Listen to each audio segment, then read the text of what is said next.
Antes de comenzar con el episodio del día de hoy, ¿sigues buscando un simulador efectivo y actualizado? Aquí te tengo la solución. Te quiero platicar que con Enar Master tienes acceso a perlas clínicas, resúmenes, calendarios y la joya de la corona. Simuladores desde 10 preguntas hasta 450 preguntas, ya sean generales o por especialidad. Además, puedes activar las preguntas actualizadas tipo ENARM 2020 y retar a tus amigos. Y si con esto aún no te convences, lo puedes contratar desde un mes hasta un año con un precio increíble. Descárgalos en la Play Store y en la App Store como Enar Master y cumple tu sueño de especializarte.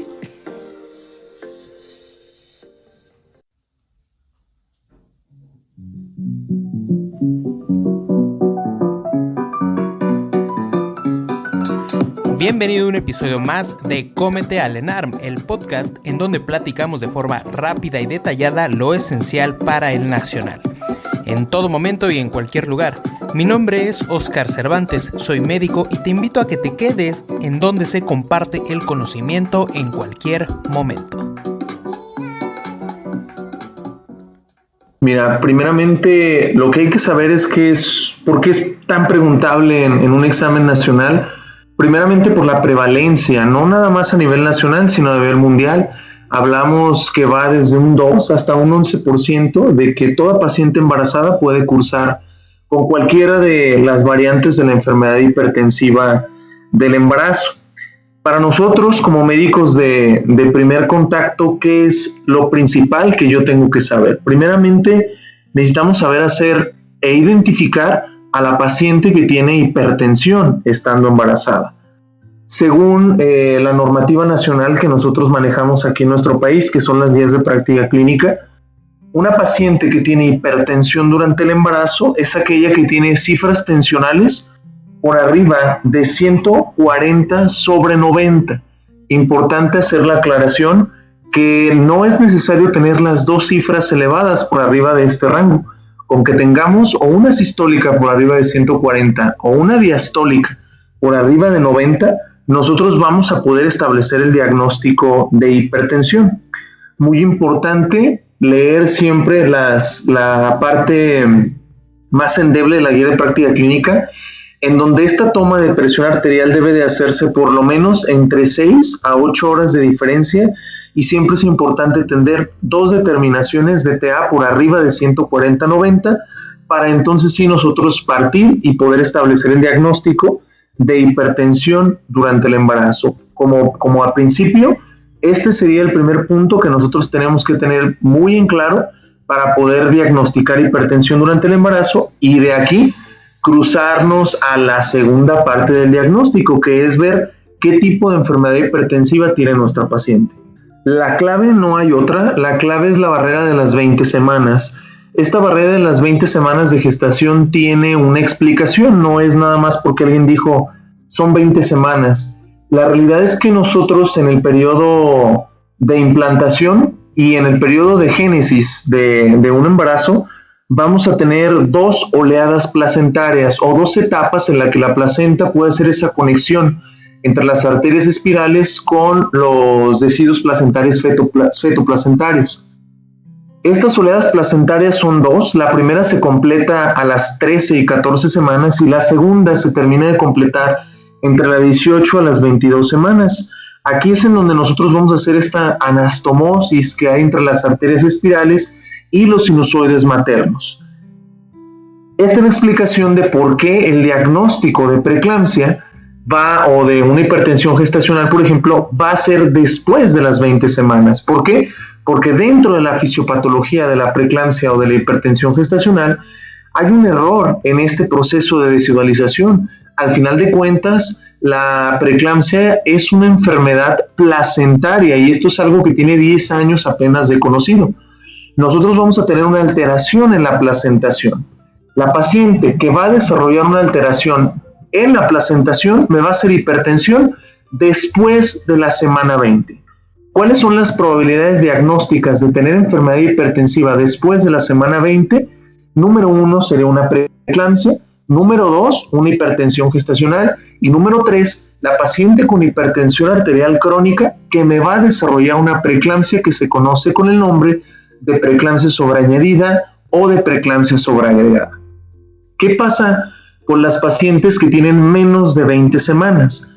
Toda paciente que me desarrolle hipertensión o que yo detecte hipertensión antes de la semana 20 es una hipertensión que no se debe a causa placentaria, es decir, no hubo un error en la placentación. Esta paciente ya trae una hipertensión. Lo más común es que sea una hipertensión esencial, que es la hipertensión arterial crónica, que nosotros así la conocemos en ginecología y obstetricia.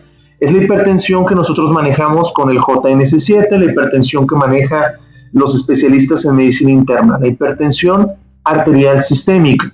Esta hipertensión puede ser de causa primaria o de causa secundaria, que como ustedes bien lo saben, podemos tener hipertensión de causa renovascular o una hipertensión esencial.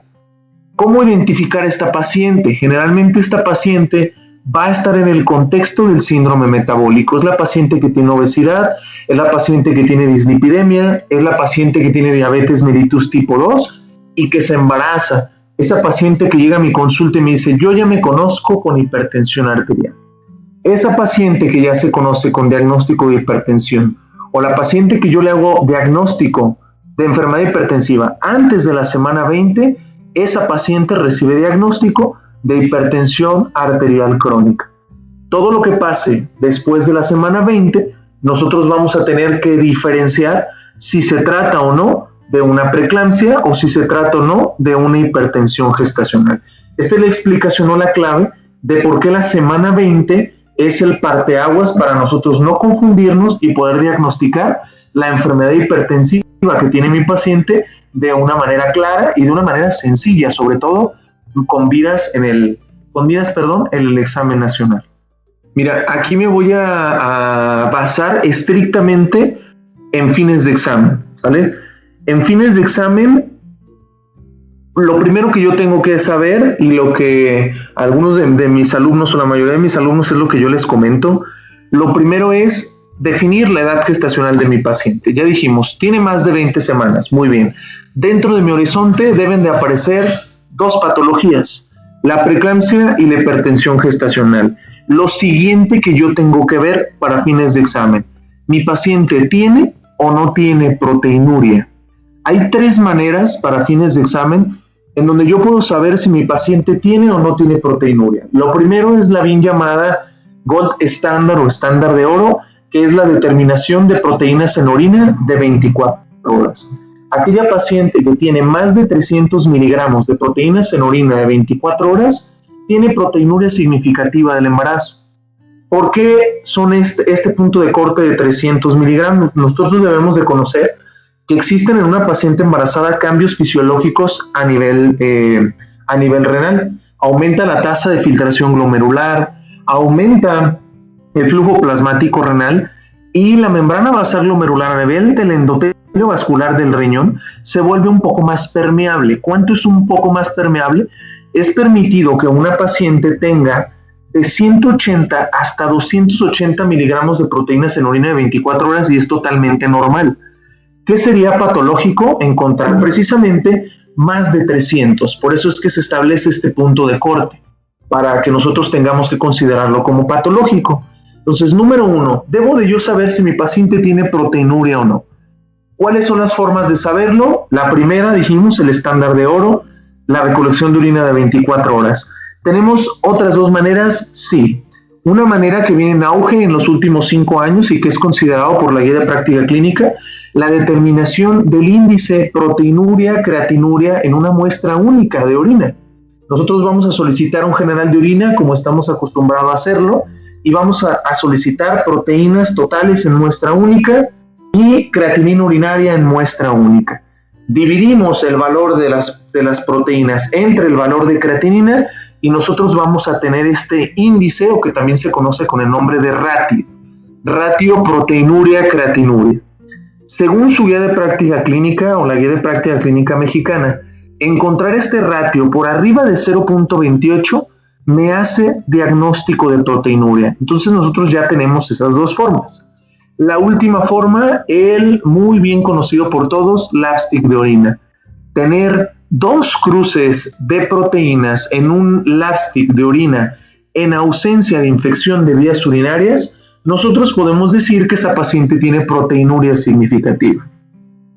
Y entonces, al yo conocer las formas para hacer diagnóstico de proteinuria, entonces yo digo la siguiente aseveración: paciente que tenga más de 20 semanas de gestación, hipertensa, con proteinuria significativa, ya dijimos, número 1, más de 300 miligramos en orina de 24 horas, o un ratio proteinuria-creatinuria por arriba de 0.28, o 2 cruces de proteínas en un lapstick, esa paciente automáticamente tiene preeclampsia. Paciente que tiene más de 20 semanas, tiene más de 140-90 después de la semana 20 y no tiene proteinuria, entonces esa paciente tiene una hipertensión gestacional. Esta es la clave para que ustedes rápidamente y de una manera fácil puedan establecer un diagnóstico y fijarse en los reactivos que vienen en su examen para no equivocarse y dar al traste con el diagnóstico preciso. Este sería como un panorama básico y un panorama muy fácil en el que ustedes pueden llegar a establecer el diagnóstico y no confundirse. Vamos, si todos nos van siguiendo, vamos como llevando una secuencia lógica. Primero definimos a la paciente hipertensa, después definimos qué tipo de trastorno hipertensivo puede tener y ahora vamos a hablar netamente de preeclampsia. La preeclampsia vamos a tener 2 tipos: una preeclampsia severa o una preeclampsia leve, o que también es conocida como preeclampsia con datos de gravedad, y una preeclampsia sin datos de gravedad. La paciente que tiene datos de gravedad, vamos a hacer 3 apartados muy importantes. Puedo tener datos de severidad clínico, datos de severidad por el nivel de cifras tensionales y datos de severidad por el perfil toxémico alterado, que recibe el nombre ya en este último año de perfil bioquímico. Ya no debemos decir perfil toxémico, ya debe de ser perfil bioquímico. Utilizo este término para todos entendernos. Primero, ¿cómo yo puedo clasificar una paciente como preeclampsia grave? Número 1, dijimos datos clínicos. La paciente que tenga cefalea, acúfenos, fosfenos, dolor en epigastrio o dolor en barra hacia hipocondrio derecho. Esos 5 datos clínicos son los bien conocidos datos de vasoespasmo. Entonces, primer apartado, los datos clínicos que me sugieren severidad. Los repito nuevamente: tenemos la cefalea, acúfenos, fosfenos, la epigastralgia o dolor en epigastrio y el dolor en hipocondrio derecho o el dolor en barra que se irradia hipocondrio derecho. Tenemos el primer reactivo. Segundo reactivo por el cual yo puedo decir que mi paciente tiene preeclampsia severa o preeclampsia con datos de severidad: las cifras tensionales. Toda aquella paciente que tenga cifras tensionales por arriba o igual a 160/110 es una paciente con preeclampsia severa. Y lo vuelvo a decir de la misma manera que lo dije al principio de esta charla: paciente que tenga o sistólica o diastólica. Puede ser cualquiera de las dos, puede tener 170/90, esa paciente tiene preeclampsia grave. ¿Por qué? Porque la sistólica está por arriba de 160. Puedo tener 140/110, esa paciente tiene preeclampsia grave. ¿Por qué? Porque tiene más de 110 en la diastólica. Entonces, este es el segundo criterio para poder decir que tiene preeclampsia severa, las cifras tensionales. Y por último, nos vamos a las alteraciones bioquímicas o las alteraciones en el perfil toxémico. ¿Qué es lo primero que vamos a fijarnos? Voy a ser muy específico con los únicos datos que me menciona la guía de práctica clínica. Quien lea el boletín de la COP que se publica en 2019 o quien lea las guías de la NICE que se actualizan también en 2019, va a encontrar datos de gravedad diferentes a los que yo voy a mencionar. Entonces es importante. Me estoy basando estrictamente en la guía de práctica clínica que se publica en 2017. Lo primero, que la paciente tenga oliguria menos de 500 mililitros en 24 horas, la paciente tiene preeclampsia grave. ¿A expensas de qué? A expensas de datos de severidad bioquímica. Número 2, la paciente que tiene creatinina por arriba de 1.1. Número 3, la paciente que tiene transaminasas hepáticas por arriba de las 70 unidades o que también en alguna literatura la pueden encontrar como transaminasas al doble de lo normal, es exactamente lo mismo. La paciente que tenga deshidrogenasa láctica por arriba de 600 unidades, proteinuria mayor a 2 gramos en 24 horas, importante que consideran a la proteinuria aquí, porque es la única bibliografía que considera todavía la proteinuria arriba de 2 gramos como dato de gravedad es la guía de práctica clínica. Ninguna otra literatura considera proteinuria arriba de 2 gramos como dato de gravedad. Y por último, decirles a todos, para fines de examen se considera trombocitopenia como dato de severidad bioquímica cuando el conteo plaquetario está por debajo de 100.000, ¿ok? Únicamente y estrictamente basado en la guía de práctica clínica. Quienes lean Boletín NICE o ACOG van a encontrar cifras diferentes. NICE considera 150.000. Pacientes mexicanas y fines de examen nacional, conteo plaquetario por debajo de 100.000, integro diagnóstico de preeclampsia grave, expensas de trombocitopenia. A manera de resumen, comentarle a toda tu audiencia, Oscar, dijimos 3 criterios. Número 1, severidad clínica, que son los datos de vasospasmo. Número 2, severidad por cifras tensionales. Y número 3, severidad por perfil bioquímico alterado. Muy importante aclararles, no deben de estar los 3 presentes. Con que alguno de los 3 esté alterado, yo puedo establecer el diagnóstico de preeclampsia severa, para que no se me vayan a confundir. Estamos acostumbrados clásicamente a que me ponen a mi paciente, generalmente los casos clínicos más fáciles dicen, paciente de tantos años de edad, con 29 semanas de gestación, tiene una presión arterial de 170-110, cefalea, cúfenos, fosfenos y trombocitopenia. Esa paciente es un caso clínico clásico de una preeclampsia severa.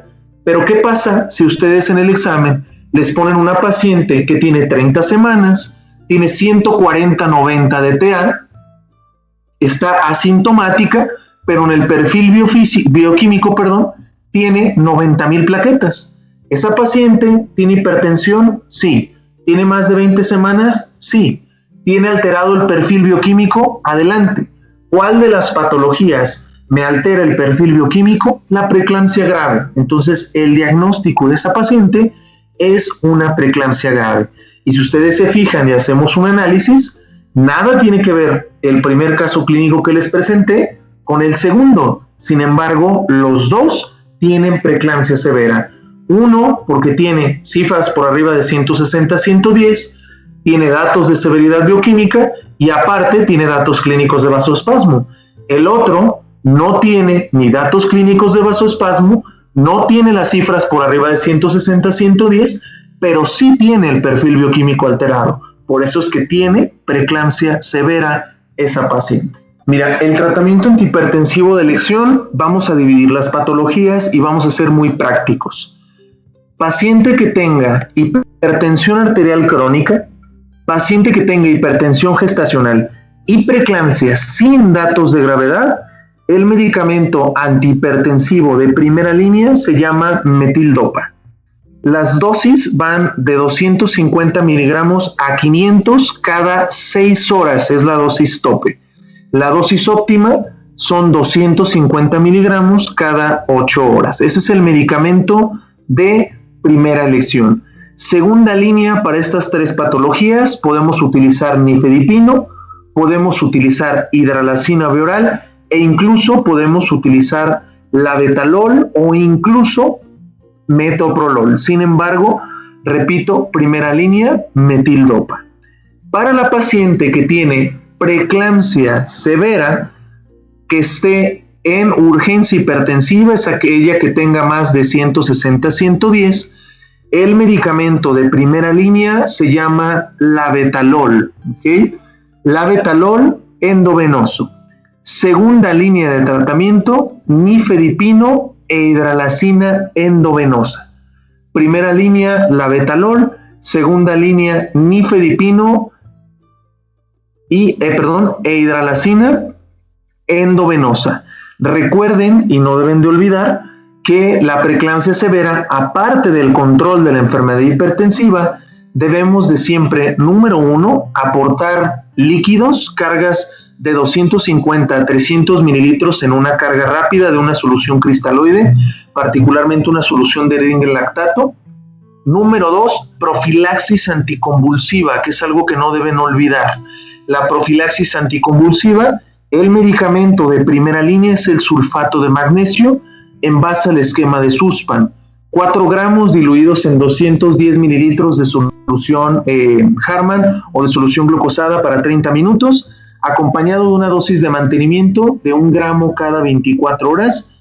Importantísimo que no olviden que el sulfato de magnesio se debe de suspender hasta 24 horas después de la interrupción del embarazo. Muy importante que esta parte del tratamiento de la preeclampsia severa no lo olviden. El manejo antihipertensivo siempre va de la mano con la profilaxis anticonvulsiva, manejo de líquidos y una interrupción del embarazo oportuna que se debe de reservar entre 6 a 8 horas posterior al diagnóstico, una vez que esté estable la paciente. Podré aportar y desearles el mejor de los éxitos a todos.